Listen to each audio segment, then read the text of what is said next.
Apakah mereka tidak tahu bahwa Allah yang melapangkan rezeki dan membatasinya sesuai dengan kehendak Allah Subhanahu wa taala? Inna fi dzalika laayatin liqaumin yu'minun. Sesungguhnya pada itu semua ada tanda-tanda bagi orang-orang yang beriman, yang yakin.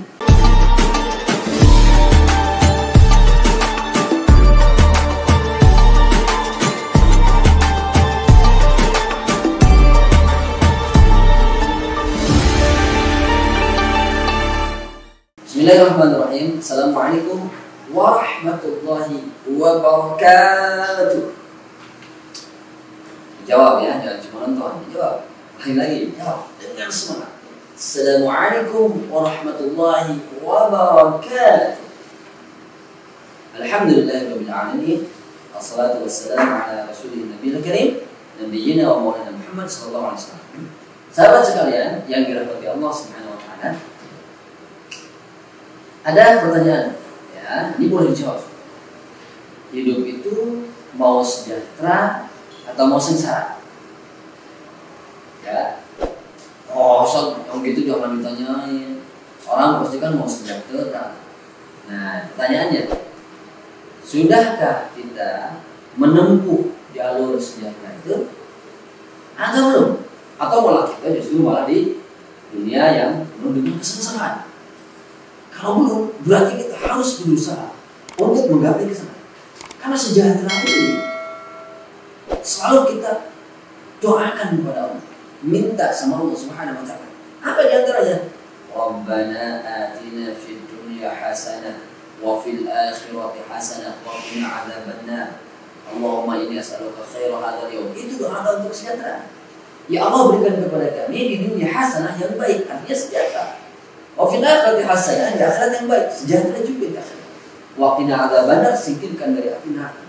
Orang yang terhindar dari api neraka, orang yang sejahtera. Allahumma inni as'aluka khairal hadzal yawm, ya Allah, saya ingin hari ini yang terbaik. Wa a'udzubika min syarri hadzal yawm, dan juga hindarkan ya Allah hari ini, hindarkan yang buruk di hari ini. Nah, pertanyaannya, bagaimana untuk mencapai pada tingkat kesejahteraan? Mau tahu? Atau mau tahu banget? Ya? Oke, terus jangan sampai di stop. Ya. Oke, apa tuh rumus sejahtera?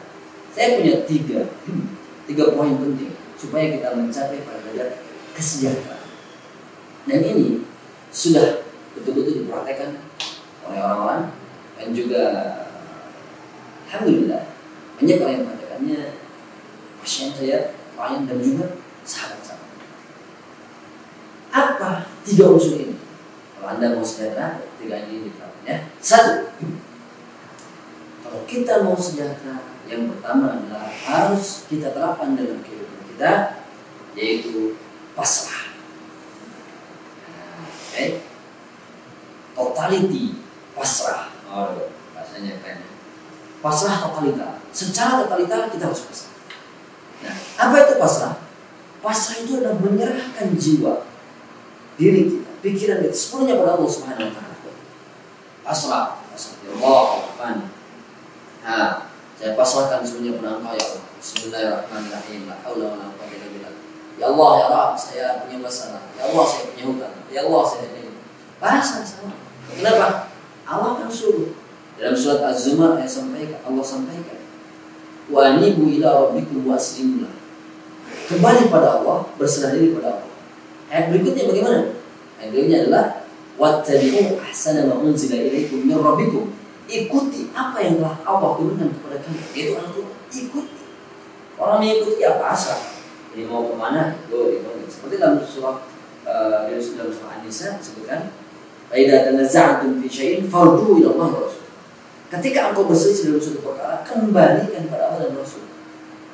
Ya, itu banyak dalam Al-Qur'an itu ayat-ayat yang pasrah. Nah, pasrah ini merupakan rohnya umat muslim, ya, merupakan power.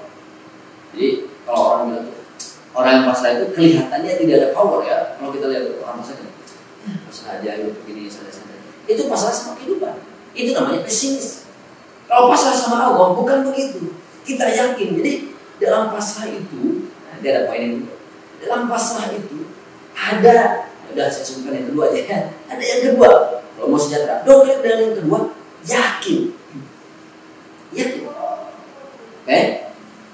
Kita lihat sejarah menentukan, sejarah menceritakan bahwa para anbiya dengan pasrahnya pada Allah, didongkrak dengan keyakinan, itu sukses dalam kehidupan. Perangnya sukses. Muhammad Al-Fatih, bagaimana beliau bisa menaklukkan Konstantinopel sehingga orang-orang itu mengatakan bahwa Muhammad Al-Fatih gila. Kenapa? Dia bisa memindahkan kapal laut dari lautan ke dasar dan bahkan ke bukit itu. Gila. Apa yang dilakukan? Pasrah, yakin. Mau sukses, mau hebat, pasrah, yakin. Mau sejahtera dalam kehidupan, pasrah, yakin. Ya. Tidak hanya pasrah saja. Pasrah, ya udahlah, saya nggak pasrah kepada Allah. Mau gimana ya udah pasrah. Ya itu salah gitu. Kita pasrah didorong dengan keyakinan. Bagaimana supaya yakin? Dalami Al-Quran. Al-Quran banyak ayat-ayat. Allah sampaikan, ya, dalam Al-Quran Allah sampaikan, awalam ya'lamu anna Allah yabsutu rizqa liman yasha'u wa yaqdir. Apakah mereka tidak tahu bahwa Allah yang melapangkan rezeki dan membatasinya sesuai dengan kehendak Allah Subhanahu wa taala? Inna fi dzalika laayatin liqaumin yu'minun. Sesungguhnya pada itu semua ada tanda-tanda bagi orang-orang yang beriman, yang yakin. Tuh. Jadi Allah lapangkan rezeki bagi siapa? Orang yang yakin. Mau berangkat kerja, jangan lupa pesimis. Awalnya dengan keyakinan. Bismillahirrahmanirrahim. Kan begitu. Awalnya dengan bismillah. Ya Allah, saya yakin ya Allah. Engkau maha pemurah, engkau maha pengasih, engkau maha bijaksana. Ya, sudah. Pasrah, ya Allah, pasrahlah udah. Hari ini ya Allah saya sudah berusaha. Dongkrak. Nah, 2. Jadi tumbuhkan keyakinan. Bagaimana Nabi Musa alaihissalam diberi tongkat oleh Allah Subhanahu wa taala, lalu disuruh oleh Allah untuk menentukan tongkat itu di depan lautan yang begitu besar, di belakang Firaun, di depan lautan. Coba kalau tidak ada pasrah dan yakin sama Allah, tidak mungkin terjadi.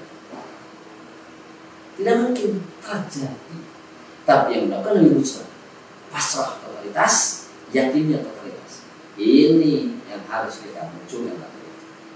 Oh, yang kedua, ya. Poin yang ketiga, kalau mau sejahtera, ini yang sering dibahas oleh para ulama, apa? Energi, kekuatan, syukur. Waduh, dahsyat ya.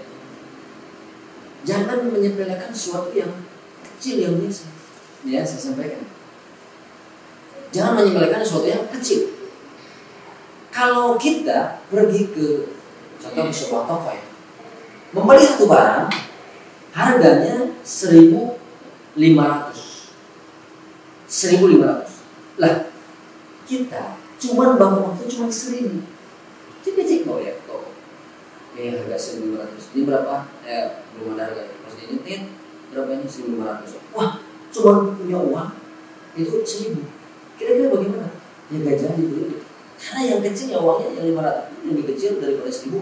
Gak ada. Maka yang kecil itu sesuatu yang kecil ini bermanfaat buat kita. Jangan sepelekan amal yang kecil.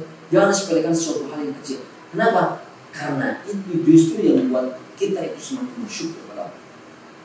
Nah, dongkrak yang ketiga itu syukur. Oke? Orang bersyukur, dia merasa nikmat itu dari Allah. Kalau orang bersyukur, Allah akan tambahkan terus. Mohon maaf, sering kita dengar syukur. Tapi kunci syukur itu adalah ketika kita merasa bahwa nikmat yang kita rasakan ini dari Allah Subhanahu wa taala. Ya, yang kecil apapun, bulu rambut, bulu mata, ya, bulu hidung, telinga, yang kecil. Kita dapat fee, bayaran, gaji misalkan sebulan itu 1 juta atau bahkan ada 500.000. Syukur yang kecil itu, maka itu akan tumbuh berkembang menjadi sesuatu yang besar. Apa yang besarnya? Sejahtera dalam kehidupan, tenang dalam kehidupan. Banyak orang yang kaya ya, tapi tidak tenang hidupnya. Sejahtera apa tidak? Ya tidak. Ulangi lagi. Banyak orang yang kaya, banyak orang yang jabatannya tinggi, banyak orang yang terkenal, idola di mana-mana. Tidak tenang hidupnya. Kenapa? Karena yang tiga ini tidak ada dalam kehidupan. Ya tidak pasrah, seolah-olah merasa dirinya hebat. Lawannya pasrah itu kan angkuh kan. seolah merasa diri hebat. Dia tidak yakin sama Allah Subhanahu wa taala. Allah sudah jelaskan, wa idzal maridu fa huwa yashfin. Ketika sakit maka Allah yang menyembuhkan. Ketika sakit hanya mengeluh terus. Berarti tidak yakin sama Allah. Maka jauh daripada ketenangan. Orang yang sakit dia zikir sama Allah, tenang tuh, sejahtera hidupnya sebelum sakit. Masya Allah. Lalu yang ketiga, syukur kepada Allah Subhanahu wa taala. Ketika orang mampu bersyukur kepada Allah, maka dia akan mampu untuk menjalankan kehidupan ini dengan sejahtera, dengan tenang, dengan damai. Maka munculkan 3 energi kekuatan. Hadirin sahabat sekalian yang dirahmati Allah Subhanahu wa taala. Nah, sebagai penutup di sesi ini bahwa begini. Ada orang yang kelihatannya bahagia. Oke. Ya. Ada orang yang kelihatannya bahagia. Tetapi di balik itu, ketika dia kembali ke rumah, dia panas otaknya. Otaknya panas, hatinya panas, marah-marah, ke istrinya marah, ke anaknya marah-marah. Ya, terus marah. Lihat kondisi rumah marah. Anak nangis sedikit marah. Istri tidak, istri santai-santai aja gitu. Kalau istri sudah kerja itu, dia santai, dia marah-marah, panas terus. Diajak berhubungan sama istri, marah-marah juga. Melakukan salah sedikit istrinya marah juga. Padahal dia kelihatan dari luar itu sejahtera, senyum, suaminya kabar tuh, ya punya mobil, punya kendaraan, jabatannya punya jabatan. Apa yang terjadi? Ternyata dia tidak bersyukur. Orang yang tidak bersyukur, meskipun dari luar kelihatan sehat, tapi di dalamnya sakit. Oleh karena itu, yuk lakukan yang 3 ini, pasrah kepada Allah, yakinkan dalam hati kita, dan bersyukur. Selamat mempraktikkan. Jangan cuma didengarkan dan jadi konten saja ya, tapi praktekkan. Sebarkan kepada yang lain, share yang banyak. Insya Allah bermanfaat. Allahu a'lam bishawab. Assalamualaikum warahmatullahi wabarakatuh.